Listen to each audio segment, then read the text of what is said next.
This interview is a part of the Oklahoma Historical Society's Oral History Program Living Legends collection. This interview was originally conducted on November the 15th, 1969 at the Cowboy Hall of Fame in Oklahoma City. The interview is conducted by Mr. Pendleton Woods. The interviewee is Mr. George Russell, movie stuntman. Mr. Russell's parents homesteaded in the Cherokee Strip after the 1893 run. This interview was conducted at the Cowboy Hall of Fame on the occasion of the National Cowboy Hall of Fame banquet. This interview is being re-recorded on July the 1st, 1985 for inclusion in the permanent collections of the Oral History Program by Judith Michener. I missed anything. I get it. This is Penn Woods. I'm interviewing for the Oklahoma Living Legends Library, where the date is November the 15th, 1969. We're interviewing at the Cowboy Hall of Fame. We're interviewing Mr. George Russell from Glendale, California. Mr. Russell, who incidentally is a nephew of the artist Charlie Russell, one of the four first people named to the Cowboy Hall of Fame.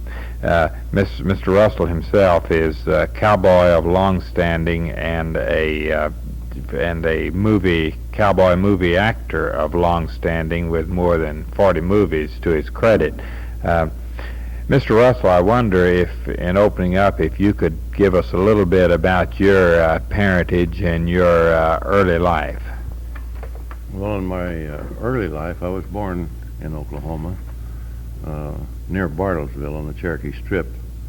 And when I was very young, I was 2 or 3 years old, my family, father and mother and older sister and a year younger brother, moved to Montana, and we homesteaded in the Judith Basin in Montana. And from there we moved to Fort Benton, Montana, and then over to Helena. And my dad was a dryland farmer, tenant farmer, and worked around carpenter work, anything he could do for a living. And when I was 12 years old, my mother and father separated, and I had to go to work on ranches to help support my mother and the younger children. And, I don't know, I just went from one job to the other. Mostly everything that I tried to do or thought I was good at, I always found somebody that was not only better, but twice as good as I was. I don't know, I just drifted from one thing to another, from helping on farms and doing a little bit of this carpenter work and chores around the place. And when I got to be about 18, I tried to be a rodeo rider. And at rodeos that I went to, if they happened to be some good cowboys there, I didn't make any money. A lot of the small shows where I got a few points that was a little better than some of the other guys, why, that's where I made a little bit of money. In the old days, when I first started to riding in rodeos, we'd go and have to put up an entry fee. Well, if you didn't win, you didn't get anything. And a lot of the cowboys that were good cowboys didn't have the money to go to all these places where they had rodeos and big shows and things like that would have made big names for themselves if they had the opportunity to attend. And then came along, the cowboys got together and said they should have mount fee at least. So they gave us, I think, $5 for every horse you rode out of the chute, whether you won or anything else.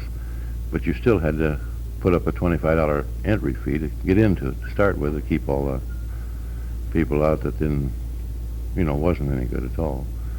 And I came along practically in that category.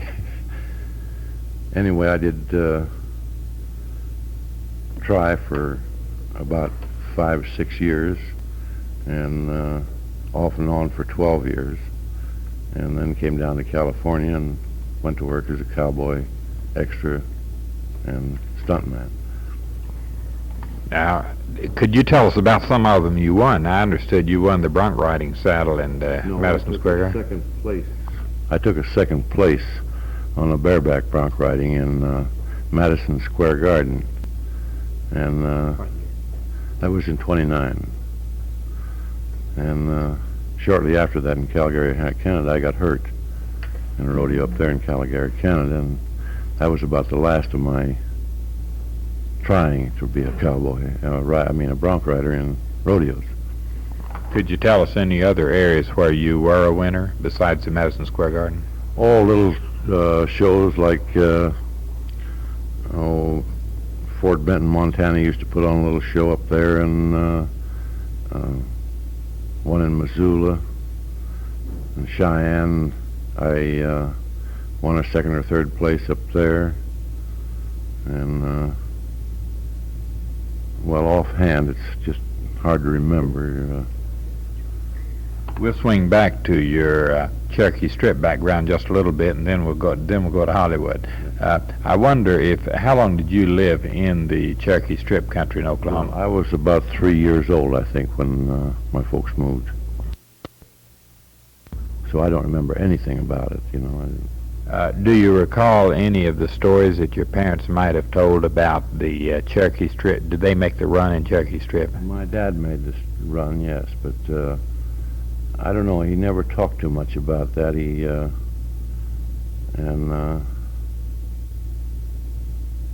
just used to say that a few of the things that took place of the Sooners getting in and different things like that, I can't recall the memory right now, any of the main events that took place up there that he told about. And he knew most of those old outlaws, and he used to tell tales about them and different things.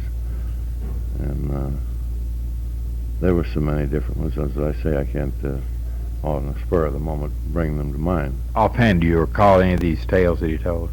That's what I was trying to think of. I say offhand, it's kind of hard to bring any of the, recall them into mind, so... As we go along, if you do recall something, we can swing back to it.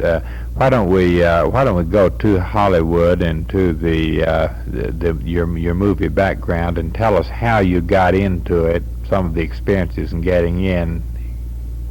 Well, our ranch and Gary Cooper's ranch was fairly close together in Montana, and I came down to Hollywood and looked up Gary Cooper, and he got me to working with him. And there was a director before this, director Doc Jose, came over to the rodeo grounds one time where I was riding at the Coliseum and picked out a bunch of riders and asked them if they would like to go out and make a picture with him. Well, we went out and rode in this Western picture, and the money we made was more than I was making in rodeo, so I decided that that was a pretty good place to stay. Can you tell us about some of the movies you played in? Oh, there's so many of them that way back with Clark Gable and Buck Jones, Hoot Gibson, all the real old-timers. Walter Brennan, I doubled him for a long time and stood in for him. And, well, just about all the old Western stars I've worked with, George O'Brien and those, Tim Holt, and Jack Holt, his father, before Tim come along and worked in any Westerns with George O'Brien and those. Did you work basically as a double for stars?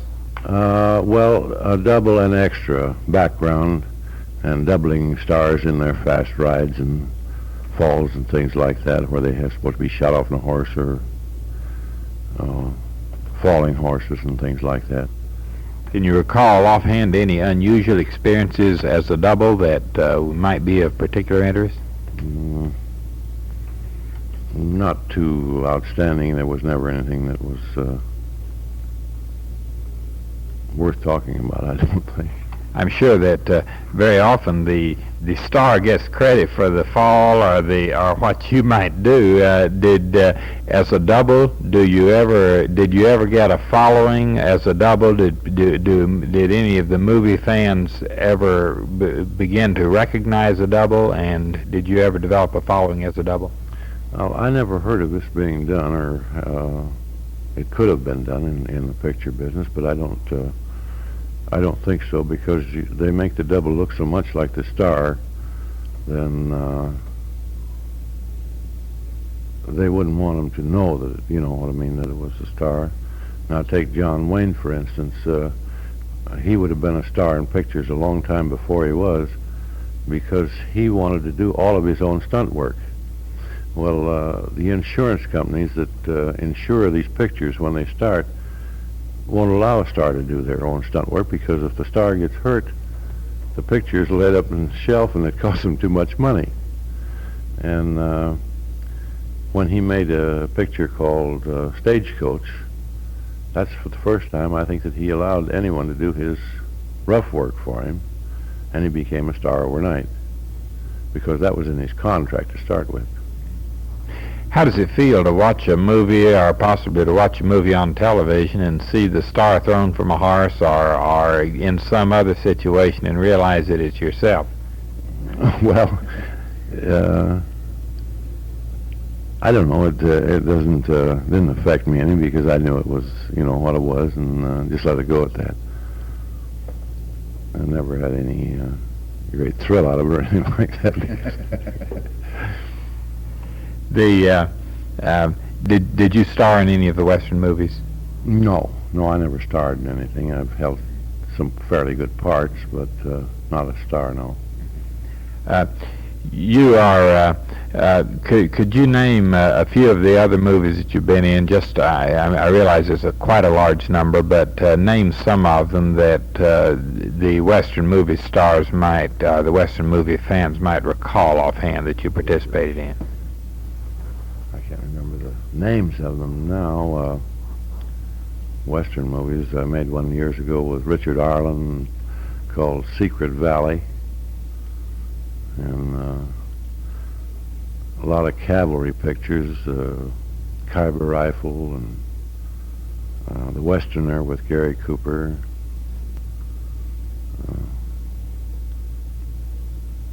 It's hard to bring them to memory on such a short notice. If I had it. You were in the hospital fairly recently from a bronch riding thing. Could you tell us a little about that? Well, not actually in a hospital. I went to the hospital and was taped up. We was making a picture called The Great Bank Robbery just about a year ago, and we was using local horses up at Sonora, California, and they had never been around picture work and gunfire and things like that. And this particular horse that I was riding was right off the range, and he'd been broke to ride, and that's about all. So we started making this chase, about 80 of us underneath a helicopter 50 feet over our head, and the horses all got to running pretty good, and I didn't figure they'd do anything, but when we started firing our guns at the helicopter, which held the camera shooting down on us, why, he come unwound, and before I could realize what he was doing, I was on the ground with 2 broken ribs. And they took me to the hospital and taped me up, and then I spent the next week in the motel room.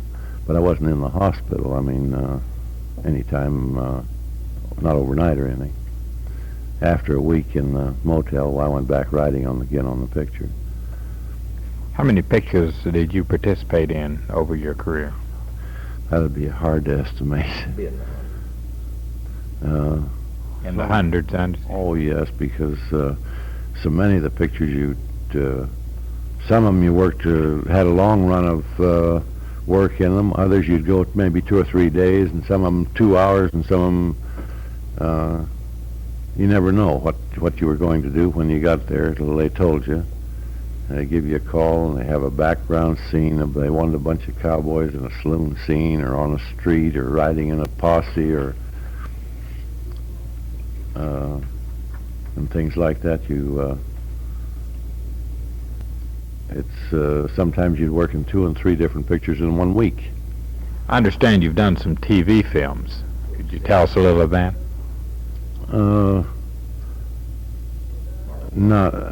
Well, that's commercials. I worked on a few commercials, a couple of Marlboro commercials, Libby commercials.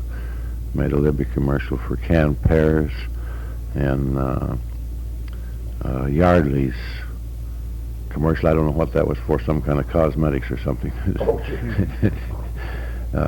I was a baggage man at a railroad station in the background that you couldn't even tell, but What did you do on the Marlboro commercial? well, that was just the leading man on the Marlboro commercial was riding this horse and down over a ridge, and they showed the shot of him, and he rides it into the barnyard, and I was the barnyard attendant, and he gets off on his horse, and I lead the horse around and look at his feet over and things like that, and come back to the foreman, supposed to be, which is the head man of the commercial, and he takes out a package of Marlboros and gives me a cigarette, and we stand there and smoke and talk about the horse.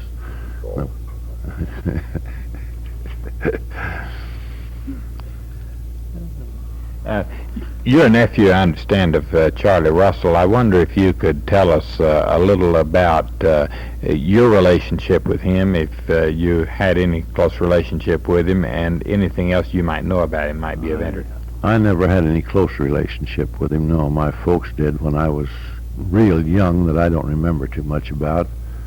And he used to come to our ranch a lot there in the Judith Basin, and we had a lot of his stuff around that we were buried in, his paintings and stuff that we walked off and left up there not knowing what they would be worth later years. That's what my mother told me. And the relationship I had with him was very slight, and I hardly even remember him because he used to come there when I was real small, and real young. So as far as he is concerned himself, I couldn't tell you a thing about him. Mr. Harmon, you have told us a little bit about Mr. Russell, who appears to be very modest. I wonder if you could tell us a little about him on our tape. Well, I think George is a little too modest. As he said, he was no big star in pictures, but he probably was in more moving pictures than almost any man around. In fact, he wouldn't be carrying this 3-week-old gold card in his pocket, of which I believe only 26 or 28 have ever been issued, and that means 30 straight years in moving pictures. During lean times, a lot of the cowboys or regular actors would quit to go in something more lucrative, and then in a year or two go back into pictures again. And this gold card is only given to those who have stayed with it permanently for 30 years, and out of the many thousands of people, I think that 26 is quite an honor to have one of those gold cards. But George is a great horseman, and I know, I've been brought up with him, and George was one of the first friends I had when we first went to Hollywood, and still is. But George used to come up to my ranch for 2 and 3 months at a time, and he'd help break horses, shoe horses, and help with cattle. So many of the cowboy artists have been on my ranch, and they don't know one end from the steer from the other. And some of them do, like Monty Montana, one of the great trick riders and ropers of the country. He comes up to my ranch, and boy, he'll put some of the regular cowhands to shame with cattle, which the ordinary movie cowboy wouldn't know a thing about. And George has played almost in every, well, my goodness, not every Western, but as he said a while ago, there had just been so many he couldn't remember over a period of 30 years. And sometimes he's identified and sometimes he isn't. Like only 2 weeks ago, and George, I believe, is 65 now, just retired this last month or two. And it was up in Oregon when he was making this last picture, I don't know, 6, 8 months ago. He called me and said he's in the hospital or that motel, whatever it was, and he says, North California. He says, I'm busted up, but please don't tell my wife. It's going to go on here. and I could made some kind of notes to recall memories and things like this, then maybe I could tell you something more about it. But to come up cold like I'm doing here, it's just hard to recall any particular incidents to mind, you know what I mean? Who would you say is the most memorable personality you worked with? Well, the most memorable and the man that I think was the greatest man that ever worked in pictures was Monty Blue. Monty Blue was a man's man in all steps of the world. Him and Harry Carey, Gary Cooper, and a lot of them that were real wonderful people to me and helped me a lot in the picture business. And those old-timers like Hoot Gibson and Buck Jones and them gave me a lot of help. They're all wonderful people and good cowboys and someone to do to ride the trail with. And a lot of the younger generation that has come along, I don't know, they just doesn't seem like they're interested in other people like those were.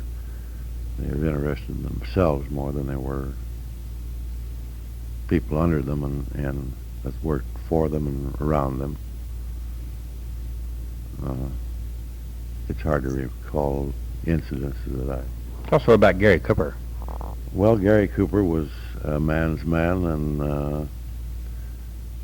a wonderful man to work around and be with and associate with and to know. And he gave me a lot of help in my early career in pictures. Lots of incidents that happened. It's hard to recall to mind right now that happened. As I say that if I could have been on here, not cold like I am now, that I could probably bring more to mind. Did you work with Joe McCraney? Oh yes, I worked with Joe. Wonderful man, a wonderful character, and a wonderful actor. But I never got acquainted with Joe like I did a lot of the others. I worked with him and around him and in pictures that he worked in, but I never got too well acquainted with him. Who are you best acquainted with? Well, as I say, the old-timers more than anything else. Gary Cooper and Hoot Gibson, Buck Jones, those old-timers. Well, Ben Johnson, yes, he's been a real good friend and a wonderful man, and his family. Any of the Oklahoma actors that you worked with? Actually, I can't recall any Oklahoma actors. Really. Gene Autry? Well, was Gene Autry an Oklahoma man? I worked with him a lot on when he first came out. I worked in the first picture he ever did. I didn't know he was from Oklahoma, though. I never went into his background. And, You ever work with Will Rogers? yes, I worked with Will Rogers on a few pictures.